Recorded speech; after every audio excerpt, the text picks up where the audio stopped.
Welcome to the F Sharp Podcast, presented by Harmoney Wealth, a podcast geared to educate you on all things financial. Co-hosts Tanner Bortnem and Adam Henning discuss various financial topics presented in a consumable and entertaining manner. Tanner is a certified financial planner, JD, and financial expert, while Adam is a marketing professional and small business owner. It's time to harmonize. Sit back and enjoy the episode. Your future self will thank you. Welcome into a special episode of the Financially Sharp Podcast. I'm Adam Henning. That's Tanner. We're coming to you today, Saturday, March 11th, for us, like I said, a special emergency podcast. Today, we're going to go over and unpack everything Silicon Valley Bank. We're recording this episode, like I said, again, Saturday, March 11th, a very timely episode. That's kind of the reason why we're calling it a special episode, just given the things that went down on Thursday, Friday. So when we reference yesterday or Thursday, please keep that in mind that we are recording this on Saturday. So just to give a quick background, I was busy, Tanner, with just regular life and a photo shoot, and he was done for the day, came back, got on social media, and started seeing these things, these memes and jokes. I don't want to play it lightly, but I just quickly sent you a few texts and some stuff. I was like, what's going on? And you said, hey, let's just, instead of me explaining it to you, let's just record a special episode. So here we are.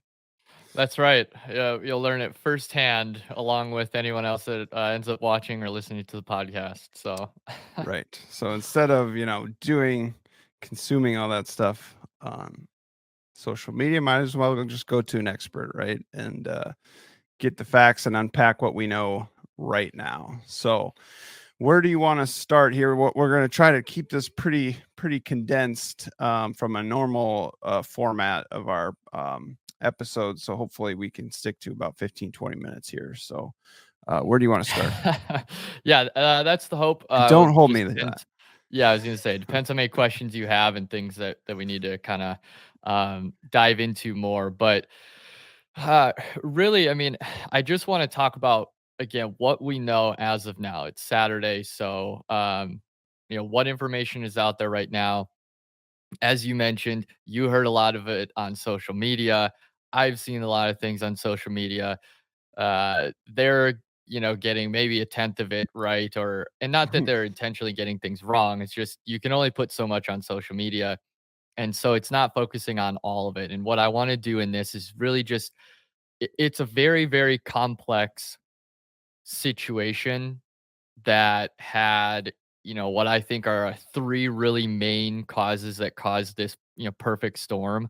And I want to just talk about those and try to break it down and make it as easy to understand as possible of all of these moving pieces, so that, anyone watching or anyone listening to this has a better grasp of the totality of what happened. Because if we don't understand everything, one, we may not address what risk is here as being enough, and we might just not understand, so it's not a big deal, and move on.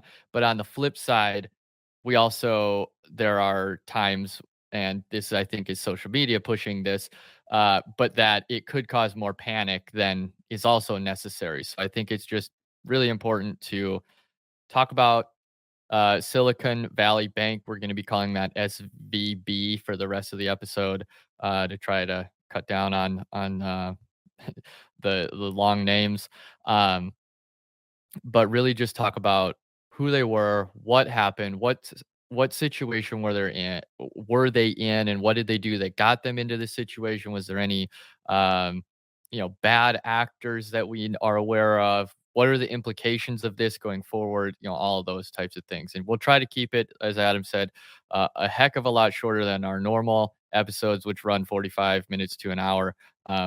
But I do want to make sure we cover this in totality as well. Right. So Friday, March 10th, the government, FDIC, took control of SVB, the second largest bank failure in U.S. history. Washington Mutual in 2008 was the largest. Mm-hmm. Stock price for the bank was down more than 60% on Thursday, the 9th, and trading was halted prior to the market open on Friday. So how did this happen? What are some of the main causes? What you're calling a Yeah. perfect storm? Yeah. So the three kind of main things, and we'll dive into this in a lot more detail, but the three main things that we want to kind of focus on and what caused this, in my opinion, are um, SVB. It's a big bank. I mean, you mentioned it right there. It's the second. This is the second largest bank failure in United States history. So this is no, small cookies type of thing. This is big time. Um, but SVB worked primarily with startups and venture capitalists. They're not a Chase or a Wells Fargo or a normal, even a normal regional bank. I mean, wherever you're listening, I'm sure that there's a regional credit unions and banks that are near you that work with just regular people like us and have, regular business accounts and have kind of everything. They specialized with working with startups and venture capital companies.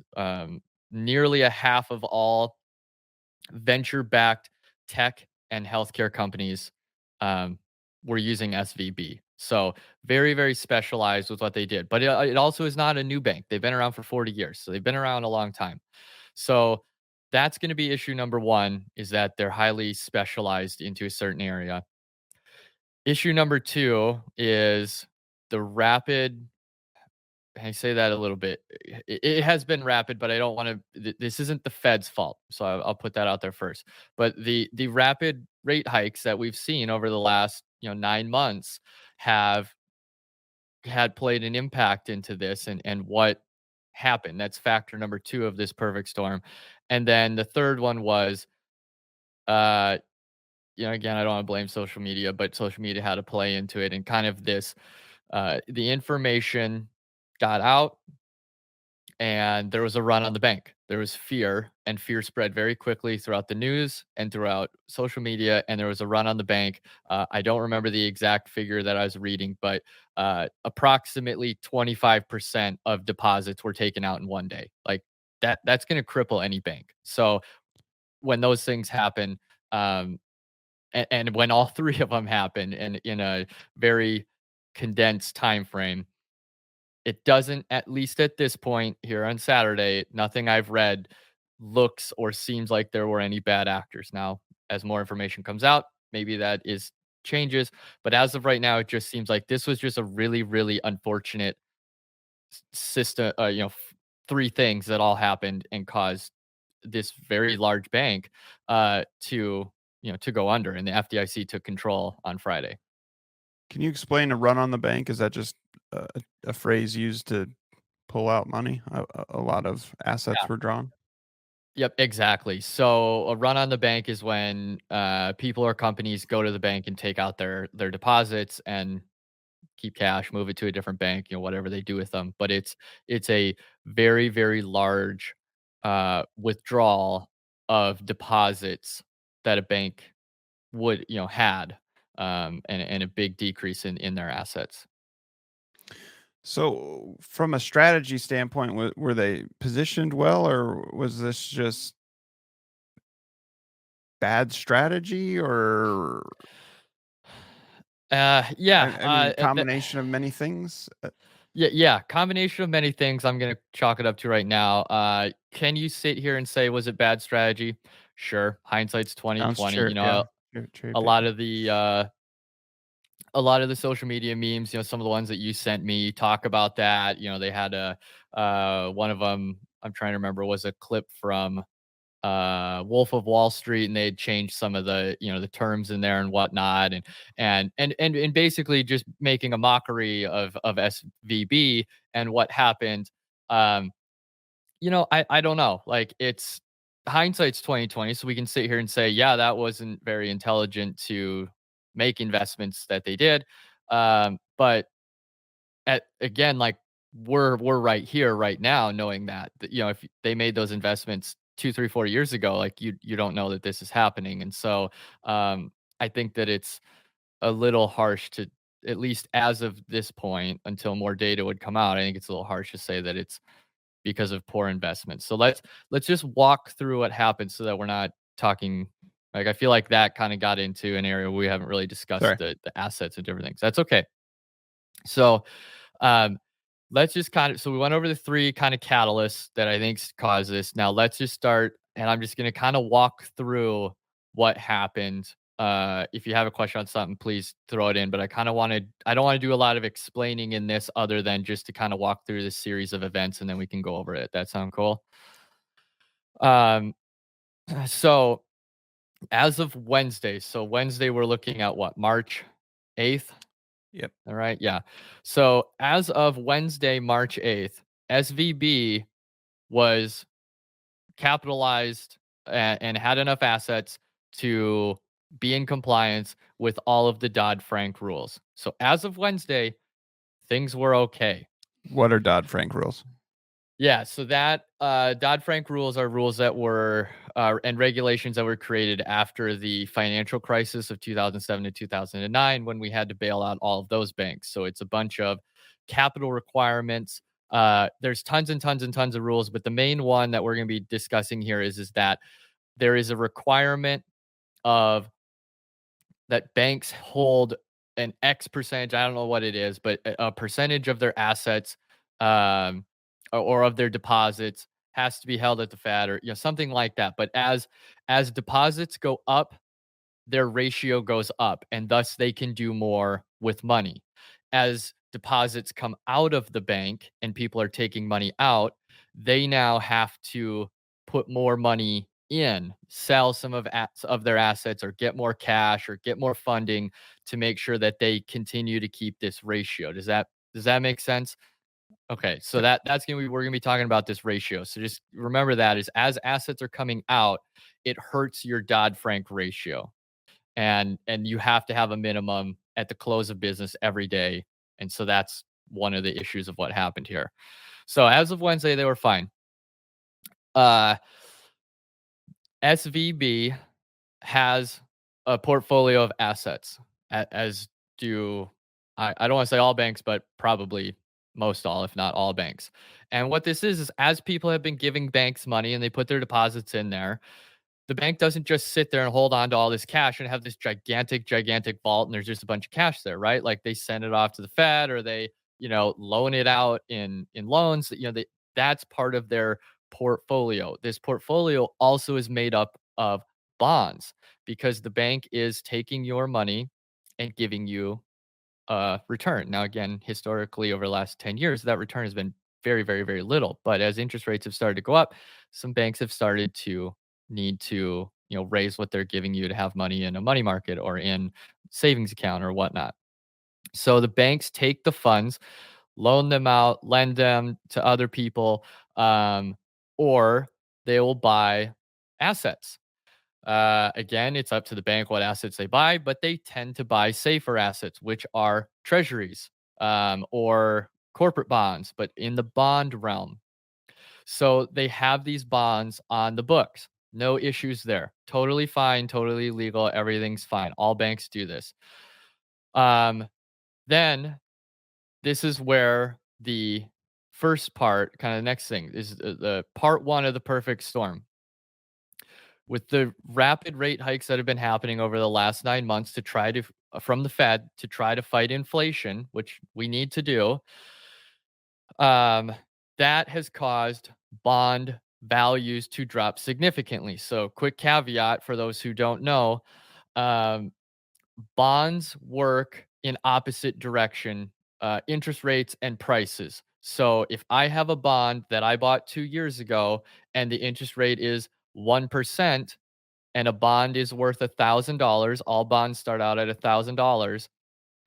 Adam, you are not going to give me $1,000 today to take my 1% bond, because you can go get a brand new one for $1,000 that's giving you 4%. So for me to sell mine, I have to sell it below 1,000 to get someone to take less of a rate. So as interest rates go up, bond prices go down on existing bonds, and vice versa. If in a year from now, interest rates start going down, bond prices will start going up because they're more valuable because you can't get that same high interest rate anymore.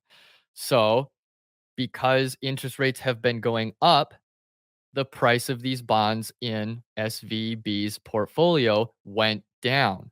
Now, on the face of that, not a huge problem because if they could have let them go to maturity, they still get their $1,000 back. It's only the price is down only if you have to sell them before they reach their maturity. Does that all make sense? Yep. Okay. So So they their needed to bond sell to fund the run on the bank. Or should I just shut up? No, you're a few steps ahead, but yes. Okay. So their bond portfolio was negative. Again, just on the face of it, not a huge problem at that point. Now, let's see where I'm at. So, part number one of the perfect storm was that it caused, as I mentioned, their bond portfolio to be negative.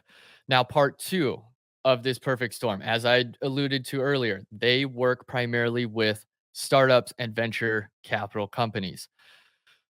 That sector has gotten hit, probably one of the hardest hit areas of the economy, other than real estate, because as interest rates go up, it is more expensive to borrow money from a bank. Well, who borrows the most money on a percentage basis? Startups, because they don't make any money yet. So it's all debt.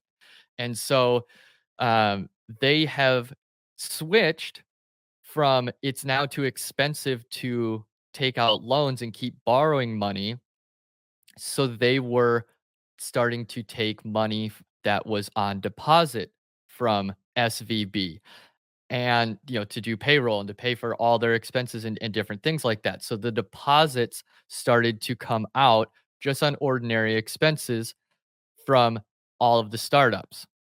Okay, again, normal for this to happen, but SVB's business is so concentrated with startups that this had a greater impact on them than again it would a Chase or a Wells Fargo. So, as these deposits started to come out in normal course over the last few months, SVB's ratio that I alluded to earlier started to go down. This Dodd-Frank ratio started to go down. And so they had to sell assets to make sure they were in compliance with this Dodd-Frank ratio. So now they were forced to sell these bonds that were at a loss because their ratio was bad, to free up cash and to make that cash available and being compliant with Dodd-Frank. Okay, so they sold, I think it's something like $21 billion worth of bonds, came to a $1.8 billion loss on those bonds. Then at the same time, this was either Wednesday or Thursday, they put out in news that they were going to try to raise, I think, another 2 billion, roughly 2.5 billion in stock. They were going to issue new stock and try to get more cash that way as well to make sure that they had more assets on the books to make their Dodd-Frank ratio higher.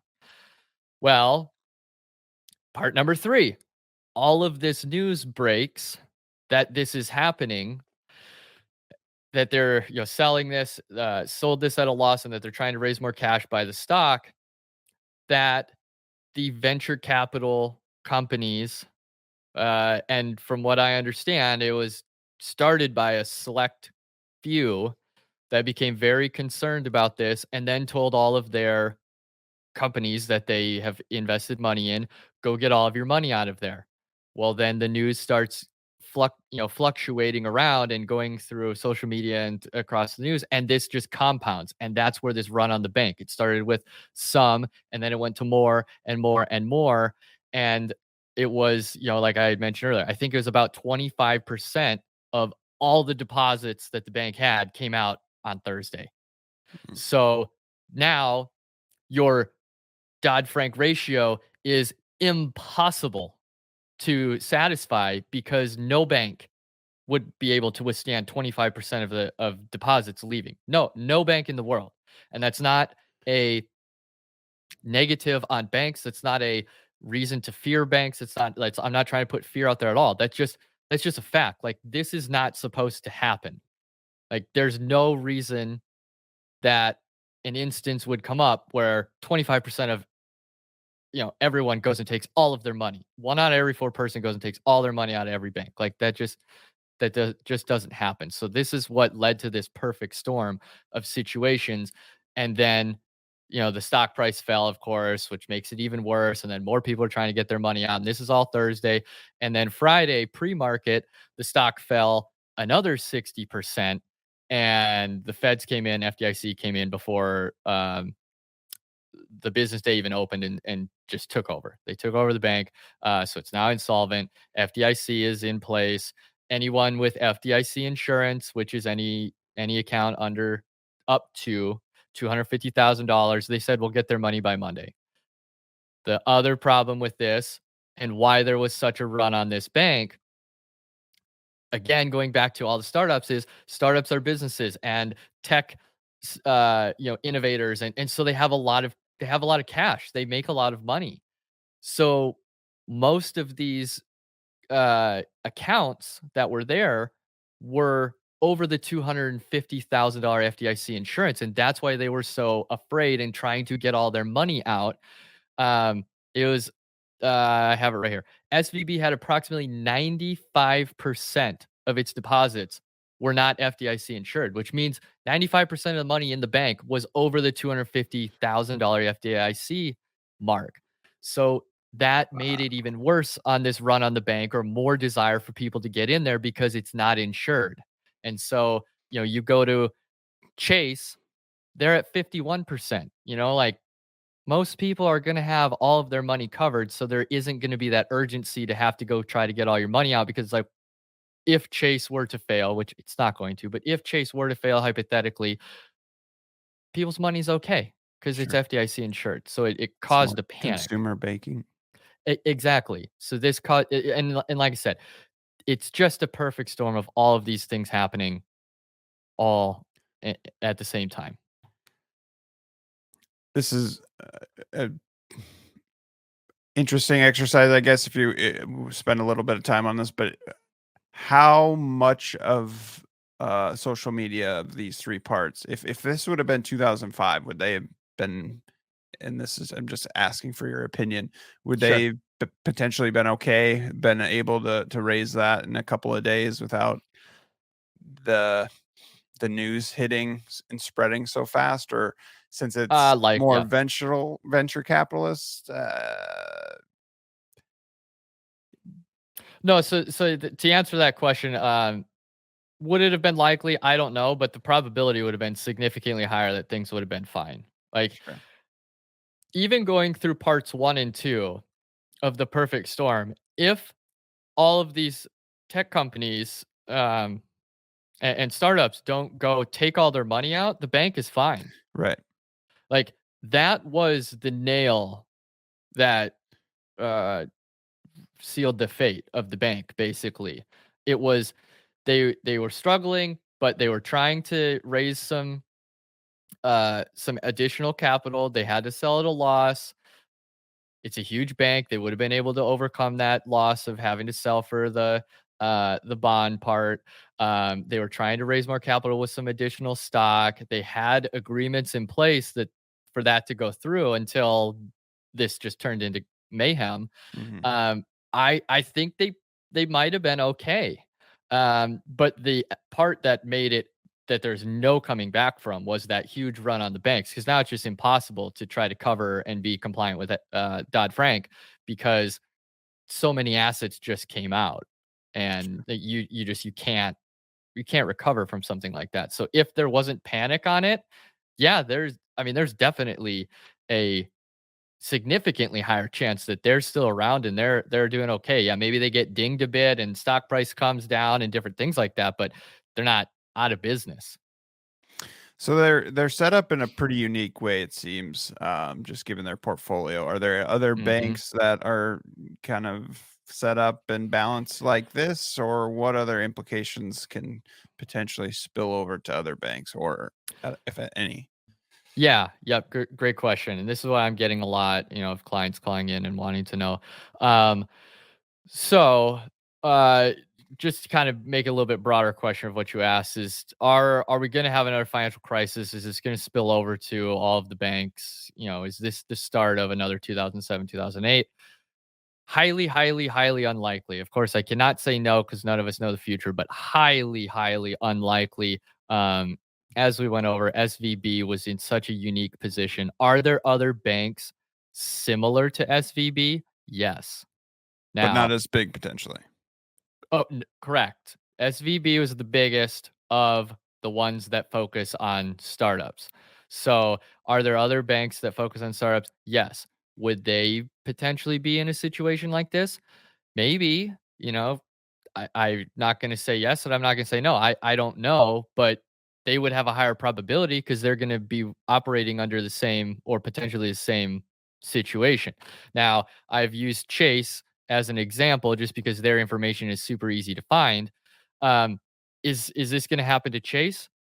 Hi, Again, highly, highly, highly unlikely. They're such a bigger company. SVB was big and they had 209 billion. Chase has 3.6 trillion with a T. Like, they're so much bigger. Wells Fargo's huge, Citi's huge. All of these other ones are huge. They're they have so much more resources that if and also startups are such a smaller portion and percentage of their business that if this were to happen to them, hypothetically, they have the ability to withstand it. It's not going to be, Other and buckets to also there pull wouldn't be from. as big of a run on the bank because, as I alluded to, you don't have 95% of Right. all the money there uninsured. So there's not an urgency for everyone to just run in and feel that they have to take all their money out of the bank. So, um, so yeah, I don't think we're gonna have, another financial crisis. Could there be another bank or two? Maybe, but they're probably gonna be ones that are similarly situated to SVB and focusing on startups and different things like that. Is that Um, information available in the investors report, like the portfolio percentages and their positioning so yeah, I mean, if you to an dig extent? through their quarterly reports of Yeah. any bank, you can find out. You're not going to find out what every individual investment that they have is, but you can find out a mixture on what they have total and what their deposits are and their ratios. And there's tons and tons of information you could find. Um, is anyone going to do that? So No. Right. I mean, the people that are doing that are the people that are running mutual fund companies. Again, I would just state, if for anyone watching or listening to this, just, if you own a regional bank or a smaller bank that focuses a lot in tech or, something like this, review it, look at it. Now, I'm not making a recommendation because I can't do that, but think about it and go talk with your financial professional because they'd be able to know your situation better to be able to give you that recommendation. Um, but I don't think that this should cause mass panic or concern over all banks, but all of them have been hit, in terms of the markets themselves. So, um, yeah, do you want to touch on that at all? yeah, yep. So again, because I can't make any recommendations on the podcast or through the YouTube, uh, talk with your financial professional about your situation. Um, but this has brought down the banks. All of them have gotten slammed. Not as hard from a stock standpoint and stock price. Not all of them, obviously, as much as SVB, but they've come down, and it potentially could be a buying opportunity for you if it fits your situation and you do the research or your financial professional does, but it could be an opportunity to get some good ones that have gotten hit because of this. Interesting. Yeah. So, and then one last thing that I do want to put out there, and I don't think is being talked about really at all, or definitely is not being talked about enough. from implications of this, again, I don't think there's going to be huge implications in terms of the banking world in regards to this. Are we going to get more regulations? I wouldn't be surprised. Any situation like this that ever happens gives the government more reason to come out and say that they need to Mhm. create more rules. Sure. But that's to be seen. Um, but the big thing I see is, again, SVB was taking care of approximately 50% of all new venture-backed tech and healthcare companies, In the world okay, or in the nation? in the United States. In the United. Okay. Yeah, because 'cause they're based out of California, so Sure. the Makes sense. company, the bank is Silicon Valley Bank, so they focus on that. Okay, they're now gone. Who's well, there's one of two things. Who's gonna step up and fill that role? And how are they gonna avoid this same pitfall? Because, I don't blame the startups for doing what they did because they need to protect themselves, but they also bit the hand that feeds them. You know, Mm. there now is no bank to give. I mean, I don't wanna say there's no bank, but 50% of all the money that's been given to that industry came from one bank that's no longer there. So who's gonna step up and now be the new bank to do this? And how are they going to avoid this same pitfall? And if there isn't a bank that's able to step up and do this, what does that mean for the tech and healthcare innovation sector over the next few years? Because there's going to be less money for new innovative ideas to go out there. Are we just going to have some sort of stall and lag? I mean, like, where's the funding going to come to make sure that America stays on top with all of our tech innovations? And that, I think, is a huge question that, as of right now, no one knows. It's way too early, but that's something to keep, in mind as we go through of how does this play out, because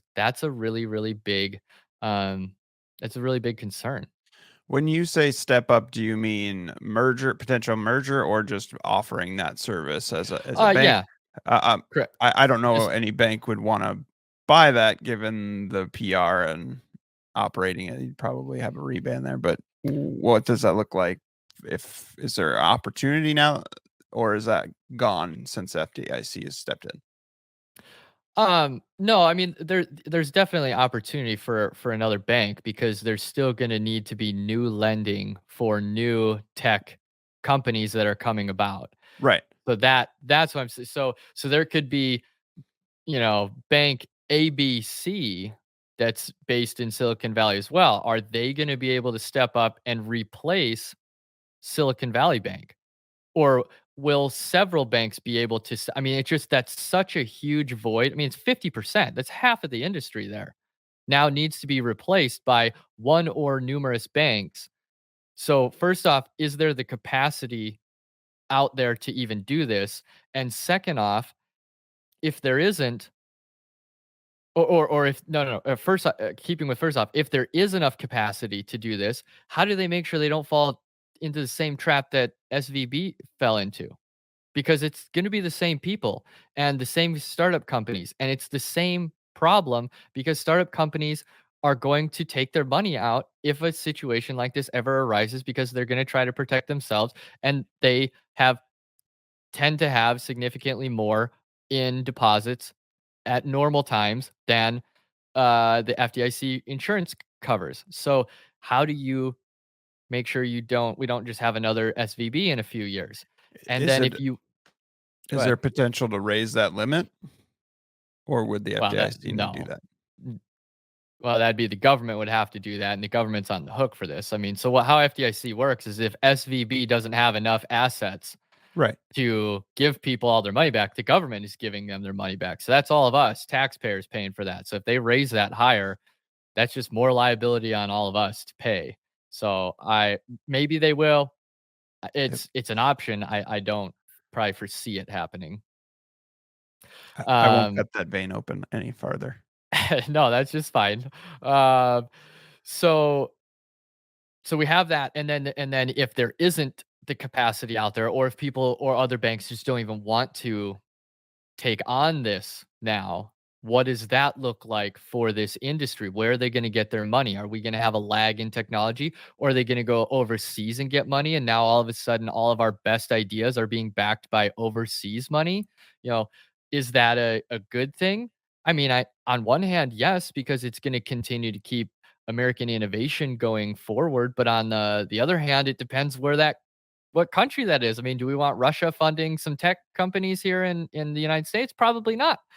So I just it's going to be something that's really, really interesting to monitor going forward of how does that play out? What ripple effects are going to be there that are not just okay, SVB is gone and the bank itself, and it's like what long-term ripple effects are going to go through. And that's not really being talked about right now. Anything else you want to cover before I ask a quick recap from you? Yeah. One last thing, just throwing this out there as well, is this likely is going to have some impact on the Fed. That is also to be seen.